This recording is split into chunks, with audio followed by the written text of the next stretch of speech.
I'm just gonna go live on more than one. And I just want to say a big thank you to everyone who's gonna join us today, either via LinkedIn, YouTube, Zoom, anywhere that this record is going to be streamed. Like, I'm gonna tell Alexa to put it. Alexa, volume 2. And the whole purpose of this call is just to kind of raise awareness of how things are going in different areas, especially financially, because we do live in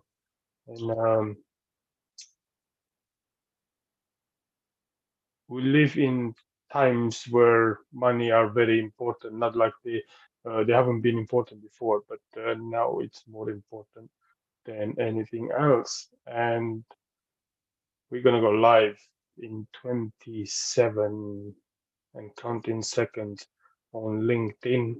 We are already live on YouTube and we are live on Zoom. So thank you very much again for attending this short but sweet call today. I'm gonna aim, let's say 5, 4, 3, 2, 1, go. Go live. How are we going live? Why are we not going live? Let's try to see what's going on with this LinkedIn stuff. See, it's great and it works. It's great, but it doesn't work. Why am I not going live? You won't let me go live.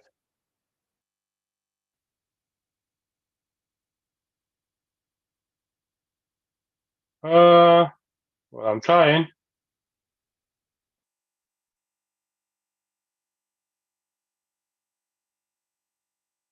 Please let me in. So it looks like we cannot go live for whatever reason.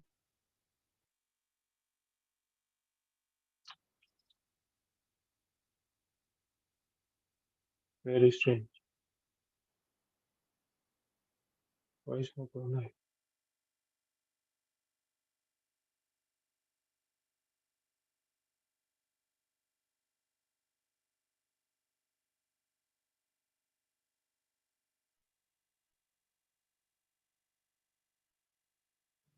I'm trying to go live, but it won't go live.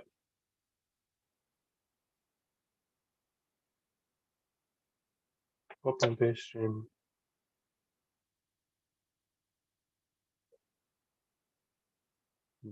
Let's go to the.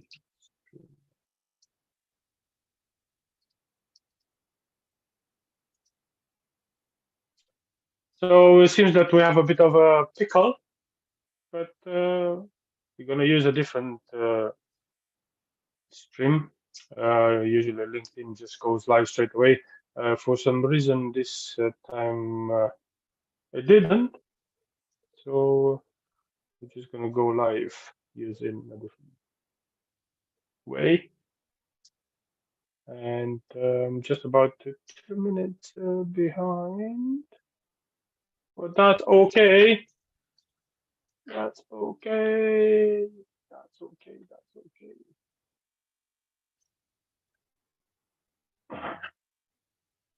Go live. 3, 2, 1, go. So welcome everyone. I'm really grateful for you actually joining me today on a really hot topic right now, which is the financial conduct.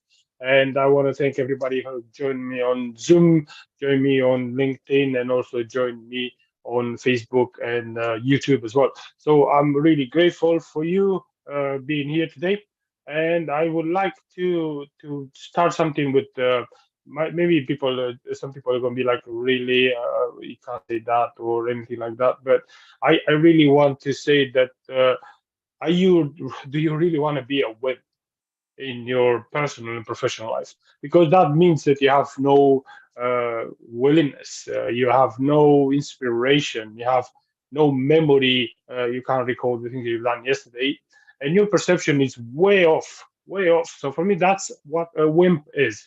And as a business professional, but not only as individuals, as humans, we would like to have the willingness to do more, right? We would like to have the power to create. We would like to have that ability to, to remember, to have a great memory, to remember the things that we've done right and the things that we haven't done right, because that's more important than anything else. But we also we have to have that the right to see, to perceive it in the right way. So that's why I call it the wimp mode, because if you don't have the willingness, you're not inspired, your memory is playing tricks, and your perception is even worse, then you kind of like, hold by something. And one of the things that is holding you back are the habits. And I don't know, if are you aware of what habits are actually holding you back? Are you aware of the difference between the things that you know and the things that you do? Are you really aware how big the gap is between these two? The things that you know and the things that you do. And as Bob Proctor said, because I really like, and unfortunately, the late Bob Proctor, um, he was a great mentor and was one of my mentors. But he said this: our actions and behaviors are mainly led by our habits, which form a paradigm. So, conscious or unconscious, our mind is what causes all this the results that we get. So we consciously gather information and unconsciously create but the behavior. So you see, sometimes you wonder, like, why did I do this when I know that is going to give me the wrong results? So our thoughts lead to our feelings, which lead to our actions, moving ourselves into our results. And what this has to do with the finance? Well, kind of everything, because how you perceive your environment and yourself is how you see the opportunities or challenges in your business. And our environment is affecting us more than we know.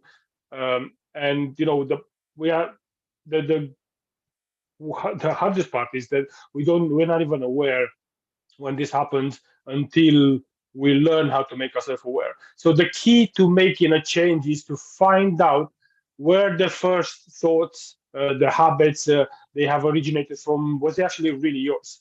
Or was it something that you embedded from a previous generation, like your parents, your teachers? And the minute you really learn where these limited beliefs are coming from, then you're going to understand what is causing you to take the wrong decisions or thinking the wrong way when you're under pressure. And this has a lot to do with the finance, because if you don't have the right perception and you don't have the right attitude towards what we perceive, then this is going to affect you personally and professionally. So your finance are very affected by your thinking. Is it a negative or is it a positive? Do when you plan something for the future, do you actually write down your goals, your targets, your achievements? But and if you do, which is great, how often do you review them? How often do you actually look at them and see, this is what I am, this is what I've done, this is what I'm thinking based on those information? Because one of the key to be successful is to be committed and to know your product and to know the process that everything goes from A to B or A to Z. Um, and follow that process fully. Because the minute you follow that process fully, you can move forward with a purpose and seek the benefits of your action. Correct, right? As Martin says in there, if you don't know what you're doing, you don't know where you're going, which is very, very true. So that's why the purpose is there. The reason for this, why these processes are in place, and the step to take are there for a reason. If you skip steps, or if you say, "Oh, I know this, I'm just going to move to the next one," then you'll be unsuccessful. You'll lose money, you will lose time, which is the more important things in your life. And one of the reason things go great, and especially if you look at the kids, uh, why kids are learning so much and so fast, and this is because They are curious, they ask questions, they seek answers. And we have the tendency to lose this ability as we grow. And also when, especially when we are under pressure, we put out in a stressful situation, as a business owners and entrepreneurs, you know how much what that is. You kind of, well, man, actually live by that. So it's kind of a daily task. So this is where we have the tendency to not think straight because of those extra factors and the limited beliefs we have. Like, oh, I'm going to lose the money. What if I don't have money to pay? And so on. So when you receive these objections, those stressors, is you need to understand where they come from. So instead of reacting, you need to stay focused, acknowledge where it comes from, understand what's causing it, and respond. Because the minute you respond and you don't take a decision in a hasty way, then you are in control. And the control is key to your financial success, to your personal and professional development.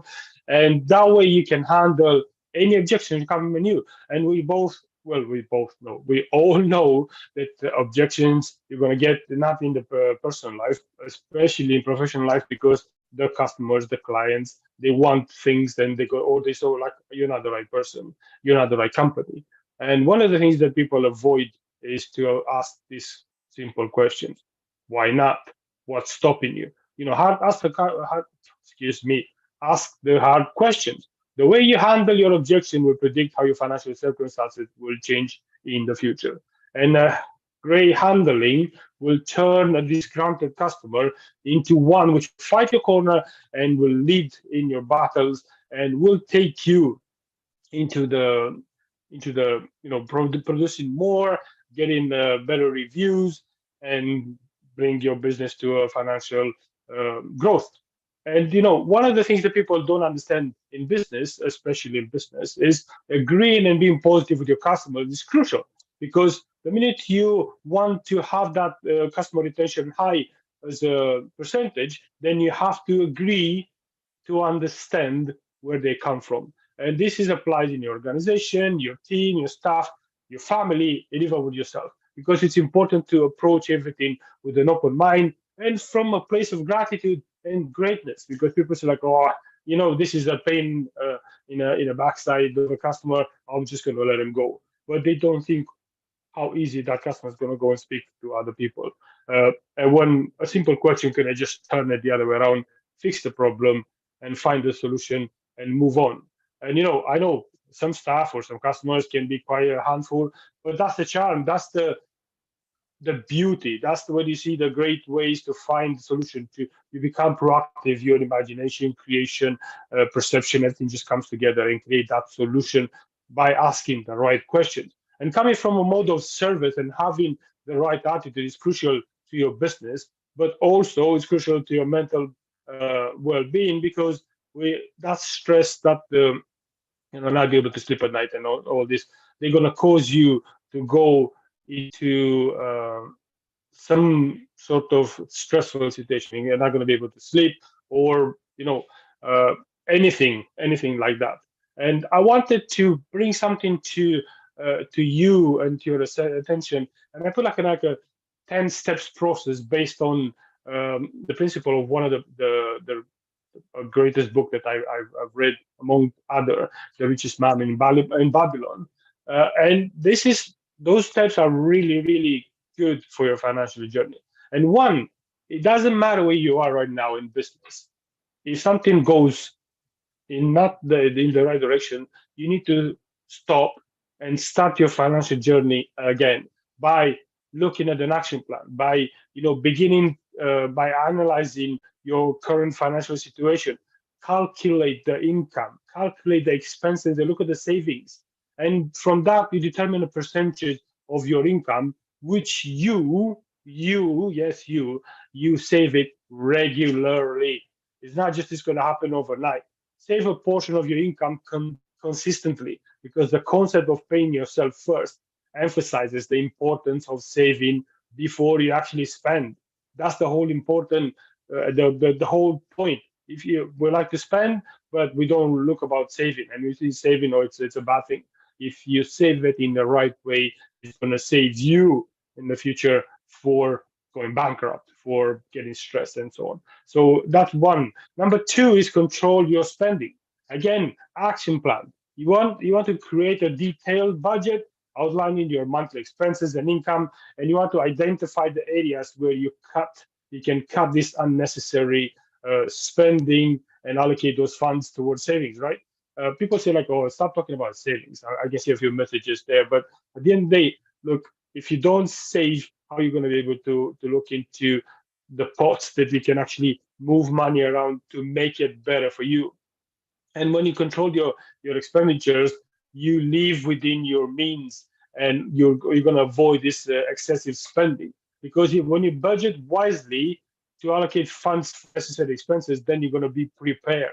You're going to be, ready to make your money multiply, which is one of the things that we do as 10x coaches. As 10x, I believe in 10x as like 10 times more. We multiply. So this is where the money, step number three, goes in, because that's where your money needs to multiply. So this is where an action plan is about educating yourself, and about different investment options such as stocks, bonds, mutual funds, and real estate, and there are many others. But this is where you start with low risk investments like index funds, and then you do your research and consult with your financial advisor, obviously, because it's always good to do that before you get in anything. But investing your saving wisely to make your money grow over time will allow you to seek more opportunities, going to allow you to provide reasonable returns while minimizing your risk. And that way you can guard the treasure you have. So you don't just save them, but then you spend them in the right way, in different ways, to maximize it and make it grow. So this is, that when you guard your wealth, which is step number four, is again, it's all about that action plan, because the more cautious of if you want to go to these get rich quick schemes and high risk investments, by all means, just go. But it's not going to happen overnight. The risk is very high. You see where I'm going, right? So you need to prioritize stable and reputable investment opportunity. You need to diversify your portfolio to reduce your risk. Because when you reduce your risk, then you will prioritize the security and preservation of your wealth. You're going to look and avoid the risky investment schemes, right? That's why you're gonna learn from it. It's gonna allow you to understand what's the step and where you're gonna go, how you're gonna grow your potential, which is step number five, is to increase your earning potential. And the only way to do it is identifying the skills that are in demand in your industry and your field, your team, they need it.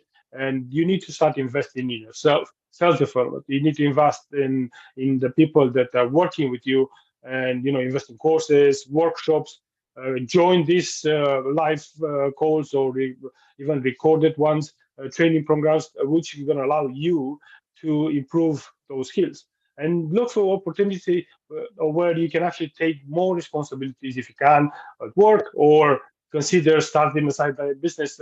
Like I said, that's based on the information you get, the knowledge you obtain from going into this, because continuously you will improve your skills, you will improve your knowledge, and that way is going to allow you to increase your potential, and you become more valuable, because the more valuable you are, the more money you're going to get. And education and self-improvement are key, because that's going to allow you to move into the next step, to look about what the future is going to be like. And this is what you're going to create, and we're moving into step six, where when you're going to create those passive incomes, you're going to create the different income streams. So you're going to want to explore ways to generate passive income, like investing in dividends or stock or properties. I mean properties and stock as well. I have online courses which I use. I do programs for coaching and mentoring different business strategies and sales, and maximizing the business. And the minute you set aside the portion of your savings to fund those streams, then they're going to become self-generating, income-generating ventures, because that's when you ensure your future. you plan for the future by creating streams of passive income, and it's going to allow you to generate that revenue, and it's going to go into, book the next level, go into the next thing. And the more research you make, the more you're going to get.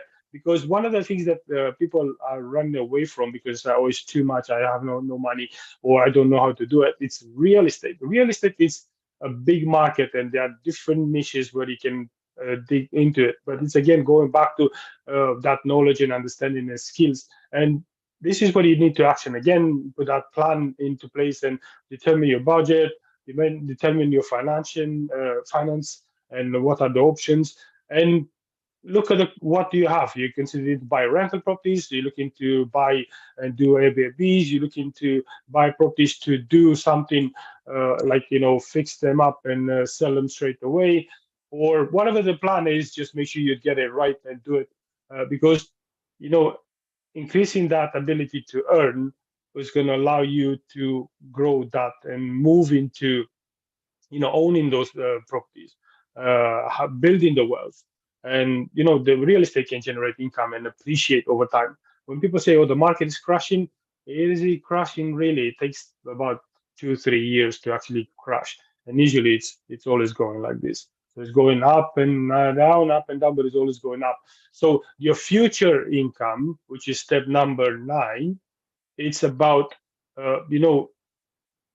sorry, step number 8, it's about that future. When you set up that the kind of retirement account, and you can call it 401k in US, or any other names that you want, just call it whatever you want to call. Just put it, this is my account where I'm going to make some contribution continuously and take advantage of the information I have, and the money that are coming in, to set them on the side, where at the right time I'm going to buy another property, or buy a yacht, which, if that's helping you with your business.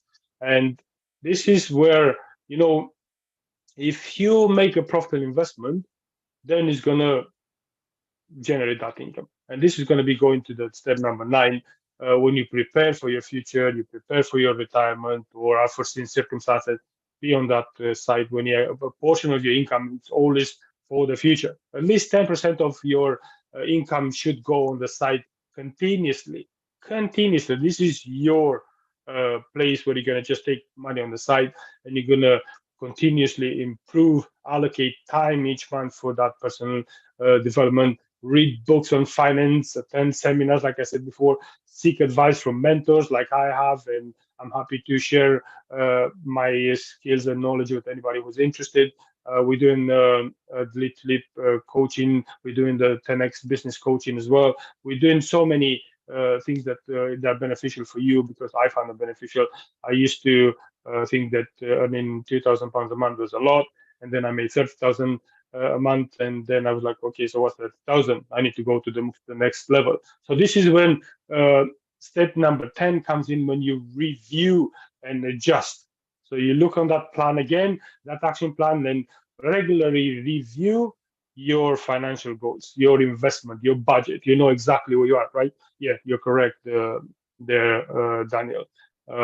So this is where we're going to be looking the investment, the budget, adjust the plan as needed based on those circumstances and the market condition.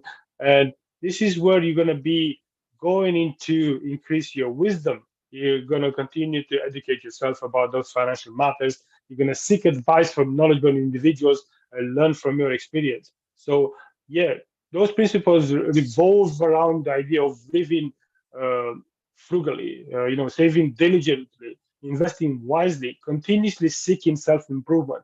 And regardless of your current financial situation or where your business is right now, you can achieve prosperity by following this principle.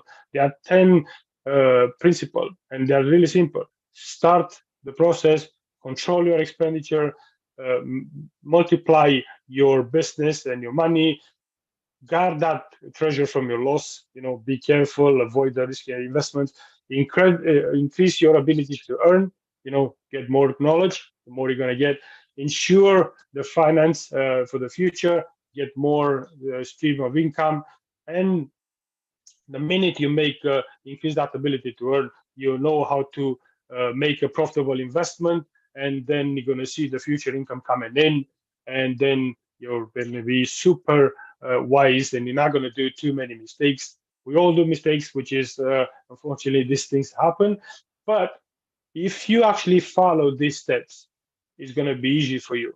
And I want to tell you quickly before, I know that time is crucial and we don't have too much, and I don't want to hold you, especially probably your either just starting your business day if you are in US and any other places, or you're having your lunch. So I just put together 15 uh, key principle. One, budgeting. Create a realistic budget to track your income and expenses. Allocate funds to essential savings and discretionary spending. Two, have that emergency fund. When you build an emergency fund with at least 3 to 6 months worth of living expenses to cover any unexpected financial setbacks. Three, saving and investing, because when you save a portion of your income regularly and invest it wisely to grow your wealth over time, will help you. It's going to diversify your investment and it's going to be less risk. Learn about debt management. That's number four. Avoid accumulating high interest debts whenever it's possible. Try to pay off the debts with the high interest first. And then goal number five, financial goals. Make sure you're very clear on your finance, both short term and long term, because it's going to keep you motivated and focused on your objectives. And then you're going to be number six, you have to live below your means. Avoid excessive spending and lifestyle inflation, because so many people are losing money because like, oh, I just got money, I'm going to go into and I'm going to spend because I have so much money. Aim to live below your means to save so you can invest more.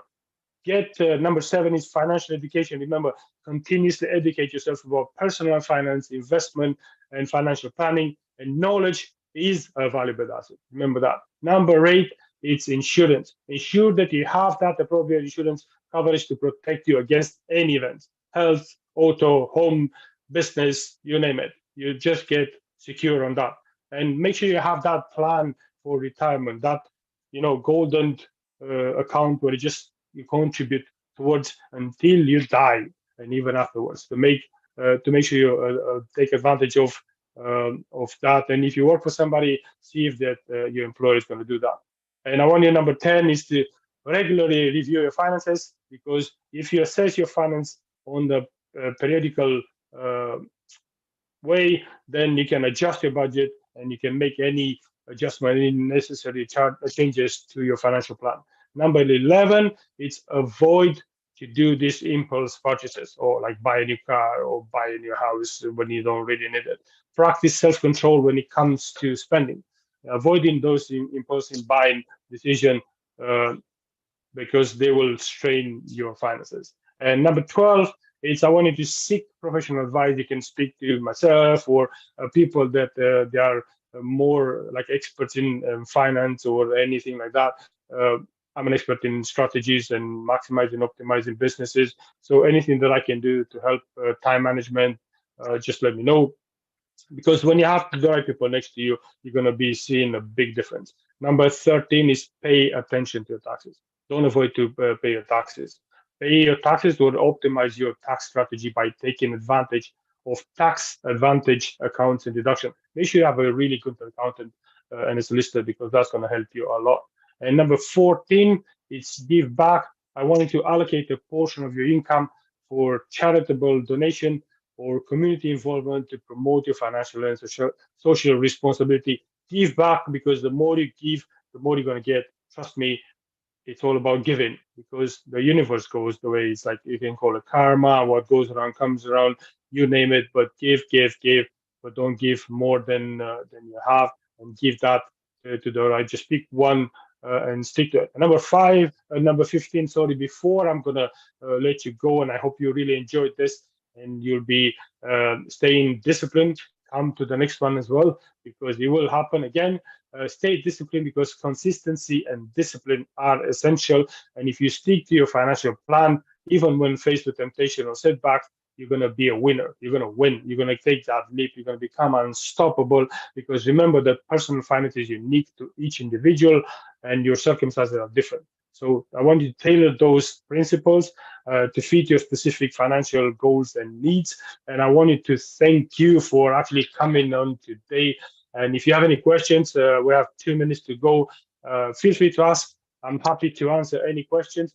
Uh, I see that a few people in, but just before I go, one thing, I have a one-off offer right now. I say offer, but it's not really offer. I want to give more to you. So if you have any questions, if it's anything that you want to talk, if you want a review or overview of your business, of your life, or anything, reach out to me. It's going to be free. We're going to spend about 45 minutes to an hour where we're going to discuss all these terms, and we're going to discuss all the things that happen in your life. Where do you want to go? What have you been doing? Where do you looking to go next? What's stopping you? What's moving you forward? And so on. So reach out to me. You can go to my website. It's www.doinea.com, or you can reach me on LinkedIn, YouTube, Facebook, Pinterest, Instagram, TikTok. I don't know. You can reach me anywhere. Just send me a message, and I'll be more than happy to help and to even come and see you. I have no problem with that. I flew all the way to New York to meet somebody. I was even out to Cape Verde to meet some great people in there, which was a great experience, and I'm looking forward to catch up with them again soon. Dubai and to Cancun and any other places that I was to provide assistance. So it's always great to give back, and I want you to have a great day, be successful, and remember, you're unique. Your circumstances are unique. Don't look at other people, but learn, study, and apply it on you, like I apply it on me. I wish you a great day, all the best, and thank you again for coming and for joining me on this great call today. Have a great day.